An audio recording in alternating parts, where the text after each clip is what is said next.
الناس مش دايما متعودة عليها، يعني فكرة اللي هو إطعام فراخ ورز، طيب لحمة وخضار، أو ده اللي هو الناس بتاخده دايما في العيله المتوقعه. قلت المره دي طب حمام، الناس مش دايما بتعمله، الناس مش دايما بتجيلها اللقمه دي.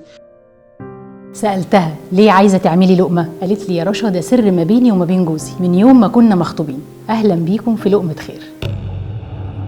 اسمها مريم وعايشة في ألمانيا. جمال قصتها في العهد اللي ما بينها وما بين شريك حياتها في إنهم يطلعوا حق المحتاج من مالهم كل شهر، ورغم مرور السنين إلا إنهم ما زالوا على العهد. ومرت السنين وجي يوسف ابنهم وكبر ومكمل العهد مع مامته. يوسف عنده 10 سنين وغاوي اصلا مطبخ، وبيحب يخش يقف ويطبخ ويعمل وحاجات كده، فهو دايما اكتر حاجه بيحب يقف يعملها الستيك. هي طلبت نعمل حاجه مش تقليديه وتفرح كل الناس، واتفقنا اننا نعمل حمام. هنعمل النهارده 50 وجبه حمام وكفته وبسمتي وسلطه طحين، وكمان معاهم شوربه لسان عصفور بمرقه الحمام. اسمك، لونك، حتى دينك ودنيتك، بلدك، ناسك، اعتبرنا عزوتك، واللقمة لقمة خير زي ما لقمتنا لقمتك.